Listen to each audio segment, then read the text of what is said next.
আমাৰ বাবে গুণোৎসৱ, আপোনালোকৰ কাৰণে 365 দিন গুণোৎসৱ যদি হয়, তেতিয়াহে আমাৰ বিদ্যালয়বিলাক পৰিৱৰ্তন হ'ব। বহুত স্কুলৰ শিক্ষকসকলে পেপাৰত সাংবাদিকতা কৰে, গুণোৎসৱৰ দিনাখন গৈ স্কুলত উপস্থিত হয়। আৰে তেনেকে হলেতো নহব। সাংবাদিকতাটো পেচা হ'ব পাৰে, 6টা বজাৰ পিছত কৰিম। আকৌ শিক্ষকসকলে মন্ত্ৰীক লগ পালে, শিক্ষামন্ত্ৰীক লগ পাই সোধে, আপোনাৰ দিনত অমুকটো হৈছে, আপুনি কি কব বুলি। আৰে পিছত মই গম পাওঁ ই পেপাৰত কাম কৰে বুলি। সাংবাদিক হল শিক্ষক, আকৌ শিক্ষকে প্ৰশ্ন কৰে সাংবাদিকসকলৰ হৈ শিক্ষামন্ত্ৰীক। এইটো এটা কেনেকুৱা ব্যৱস্থা? এই ব্যৱস্থাবিলাক আমি পৰিৱৰ্তন কৰিব লাগিব।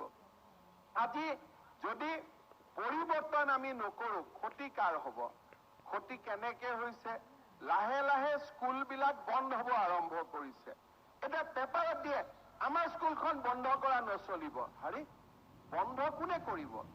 বন্ধটো কৰা নকৰা মালিক শিক্ষকসকল। যদি আপোনালোকে 100 গৰাকী ছাত্ৰ ছাত্ৰী ৰাখিব পাৰে, আপোনালোকৰ স্কুল বন্ধ কৰাৰ কাবাৰ সাহস আছে নেকি?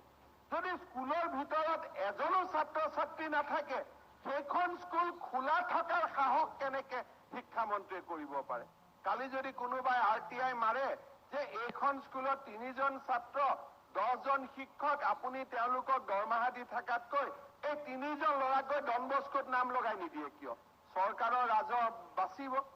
শিক্ষামন্ত্ৰীয়ে উত্তৰ কি দিব? সেইবাবে যেতিয়াই গুণগত মানদণ্ড কমিব, প্ৰথম আমি গম নাপাওঁ, লাহে লাহে লাহে যেতিয়া সময় পাৰ হয়, তেতিয়া আমি অনুভৱ কৰিব আৰম্ভ কৰো যে ইয়াৰ ফলত আমাৰ প্ৰতিও মানুহৰ কিছুমান সমস্যাৰ সৃষ্টি হৈছে। স্কুল এমালগেমেট হ'ল, আগত স্কুলখন ঘৰৰ পৰা 1 কিলোমিটাৰ লগত আছিল, এতিয়া 5 কিলোমিটাৰ দূৰলৈকে যাবলগীয়া হ'ল। লাহে লাহে যদি শিৱসাগৰত আমাৰ স্কুল নোহোৱা হয়, আমি যোৰহাটত আহিব লাগিব। যোৰহাটত যদি স্কুল নোহোৱা হয়, আমি নগাঁৱত আহিব লাগিব। নগাঁৱৰ পৰা মৰিগাঁৱত আহিব লাগিব। টাউনত যেতিয়া স্কুল নোহোৱা হ'ব, আমি চৰত যাব লাগিব। এইটোৱে বিৱৰ্তনৰ এটা পথ। গতিকে আমাৰ কথাটো হ'ল এইটোৱে যে নিজৰ স্কুলখন যদি আমি ধুনীয়াকৈ ৰাখো, শক্তিশালী কৰি ৰাখো, জীৱন্ত কৰি ৰাখো, প্ৰাণৱন্ত কৰি ৰাখো, কোন শিক্ষামন্ত্ৰীৰ সাহস আছে স্কুল এমালগেমেট কৰাৰ? কাৰোতো সাহস নাই। কোন শিক্ষামন্ত্ৰীৰ প্ৰয়োজন আছে গুণোৎসৱ কৰাৰ? আমাৰতো আৰু বহুত কাম আছে। কৰবাত যেতিয়া আমি কৰ্তব্য পথৰ পৰা বিচলিত হওঁ, কোনোবাই আমাক সোঁৱৰাই দিবৰ প্ৰয়োজন হয়। যেনেকে ঘৰত মেট্ৰিক পৰীক্ষা অহাৰ আগতে যদি আমি নপঢ়ো, দেউতা মায়ে আমাক মনত পেলাই দিয়ে, তহঁতৰ দেখোন মেট্ৰিকৰ দিন দিছে, এতিয়াও খেলা ধূলাতে লাগি আছ নে? পঢ়, কমচে কম তোৰ ফাৰ্ষ্ট ডিভিজনটো পাব লাগিব, তোৰ ককায়েৰে ফাৰ্ষ্ট ডিভিজন পাইছিল বুলি। এই কথাখিনি মনত পেলাই তেতিয়া দিব লাগে, যদিহে ল'ৰা আৰু ছোৱালীজনে ৰাতিপুৱা আৰু গধূলি নিশা পায় যে ই নিয়মিতভাৱে পঢ়া শুনা কৰা নাই। আমাৰ অসমত সমস্যা আছে। এচাম শিক্ষকে কয় যে অমুকটো সমস্যা আমি কেনেকে পাৰিম। আমাৰতো সমস্যা আছেই। বানপানী আছে, PWD ইঞ্জিনিয়াৰে কয় যে ছাৰ পানী আহি যায়, ৰাস্তা কেনেকে বনাম? আজি পীযুষ হাজৰিকা ডাঙৰীয়া, তেওঁ মথাউৰি বনায়, তেওঁক মানুহে মথাউৰি ভাঙিলে তেওঁক গালি পাৰে। তেতিয়া তেওঁ কয় ছাৰ ভূটানৰ পৰা পানী আহি গ'ল, মই কেনেকে মথাউৰি ৰাখিম? কিন্তু তাৰ মাজতো, সমস্যাৰ মাজতো যদি চবেই হাত দাঙি দিয়ে, সমাজখন কেনেকে চলিব? শিক্ষামন্ত্ৰীয়ে যদি কয় যে মোৰ শিক্ষক নাই, মই স্কুল বন্ধ কৰিম, বান নিয়ন্ত্ৰণ মন্ত্ৰীয়ে যদি কয় ভূটানৰ পৰা পানী আহে, মই মথাউৰি নবনাও, যদি PWD মিনিষ্টাৰে কয় যে বৰষুণ দিয়ে কাৰণে ৰাস্তা বেয়া হৈ যায়, মই ৰাস্তা নবনাও, ইলেক্ট্ৰিচিটি মিনিষ্টাৰে যদি কয় যে মানুহে পাৱাৰ বিল নিদিয়ে, কালিৰ পৰা মই পাৱাৰ ছাপ্লাই মই কৰিব নোৱাৰো, সমাজখনটো বিশৃংখলাত পৰিণত হ'ব।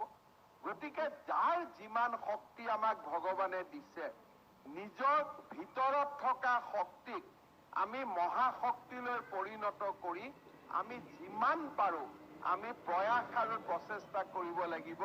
কাৰণ তাৰ পৰাই আমি আমাৰ জীৱনৰ যি কৰ্তব্য পথ, আমি কৰ্তব্য পথত আগবাঢ়িব পাৰিম। আজি আমাৰ অসমত শিক্ষকৰো সমস্যা নাই। কালি যদি শিক্ষকসকলে নিজৰ ভিতৰত বহি কয় যে আমি সব স্কুলত 3জন শিক্ষক গুচি যাম, অসমততো কোনো শিক্ষকৰ সমস্যা নাই। আজি অসমত শিক্ষকৰ সমস্যা ক'ত? শিক্ষক বহুত, স্কুল বহুত, কিন্তু সকলোৱে একেখন স্কুলতে বহি থাকিব খোজে। আজি শিক্ষামন্ত্ৰীয়ে আপোনালোকক বদলিৰ আশ্বাস দিবলগীয়া হৈছে। তাৰ কাৰণ কি? যে তাৰ মানে আমি নিজৰ কমফৰ্ট জোনৰ পৰাই আমি সব কাম কৰি থাকিব খোজো। যদি সকলোৱে কমফৰ্ট জোনত থাকে, হাফলং পাহাৰত গৈ শিক্ষা কোনে দিব? কাৰ্বি আলং পাহাৰত গৈ শিক্ষা কোনে দিব? ধুবুৰী গোৱালপাৰাৰ চৰত গৈ শিক্ষা কোনে দিব? তেতিয়াহ'লে আমি কি কৰিব লাগিব? যে টেটু বন্ধ, মেৰিটৰ ওপৰতো নিযুক্তি বন্ধ, সেই গাঁৱৰে যিজন মেট্ৰিক ফেইলে হওক পাছ হওক তেওঁকে আমি শিক্ষক হিচাপে নিযুক্তি দিব লাগিব। তাৰ মানে মেধাৰ ভিত্তিত নিযুক্তি নোহোৱা হ'ব, টেটৰ ভিত্তিতো নিযুক্তি নোহোৱা হ'ব। সমগ্ৰ পৃথিৱীত যিমান ভাল ব্যৱস্থা প্ৰৱৰ্তন হ'ল, যি ব্যৱস্থাৰ ফলত মই শিক্ষক, আজি যদি আমি কওঁ যে ছাৰ মোৰ ধুবুৰীত নাথাকো, মোৰ পৰিবাৰ ইয়াত থাকে, মোৰ আজি প্ৰেগনেণ্ট হৈছো, সব ভাল, ব্যক্তিগত সমস্যাবিলাকক কোনেও না নকয়, কিন্তু লাষ্টত গৈ কোনোবা এজনতো ধুবুৰীত থাকিব লাগিব যোনে স্কুলত শিক্ষকতা কৰিব। তাৰ মানে আমি টেট বন্ধ কৰিব লাগিব, মেৰিটৰ নিযুক্তি বন্ধ কৰিব লাগিব।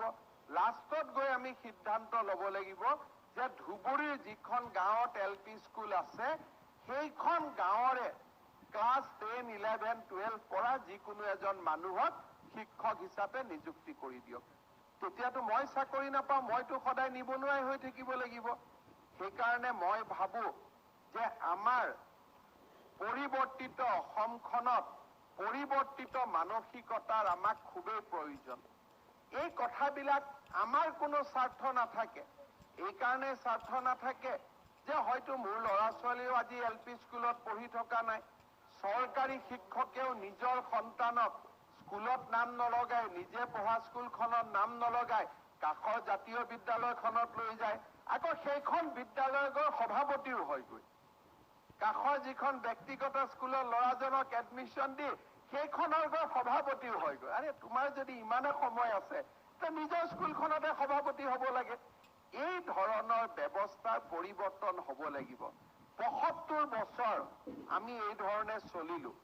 এতিয়া যদি আমি নিজক ঠিক কৰিব নোৱাৰো, নিজক যদি আমি এটা সুস্থ পথত, এটা সুন্দৰ পথত যদি আমি লৈ যাব নোৱাৰো, আমাৰ জাতিটো একেবাৰে নিশকতীয়া হৈ পৰিব। মই সদায় মনত পেলাওঁ যে যিসকলৰ চৰকাৰী চাকৰি হ'ল, কৰবাত ব্যৱসায় কৰিলে, তেওঁলোকৰ ল'ৰা ছোৱালীয়ে জাতীয় বিদ্যালয় শংকৰদেৱ শিশু নিকেতনত যাব পাৰিব। কিন্তু সেই দৰিদ্ৰ পৰিয়ালৰ ল'ৰা ছোৱালীজন ক'ত যাব? ৰিক্সা চলোৱা মানুহজনে যেতিয়া নিজৰ সন্তানক চৰকাৰী বিদ্যালয়ৰ জেগাত যেতিয়া বেচৰকাৰী বিদ্যালয়ত দিবলগীয়া হয়, গধূলি 6 বজাৰ পৰা ৰিক্সাখন বন্ধ কৰাৰ পৰিৱৰ্তে ৰাতি 10টালৈকে ৰিক্সাখন চলায়।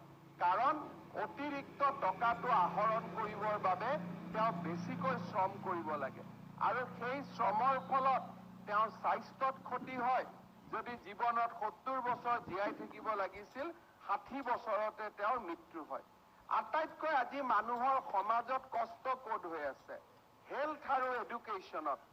মানুহৰ যি পুঁজি, মই ধৰি লওঁ গভৰ্ণমেণ্ট হস্পিটালখনত গ'লে মোৰ এইখিনি কাম 10 টকাত হ'ব লাগে। প্ৰাইভেট নাৰ্ছিং হোমত গ'লে 200 টকা খৰচ কৰিব লাগে। আজি যদি মই গভৰ্ণমেণ্ট শিক্ষানুষ্ঠানখনত যদি পঢ়ো, মই 20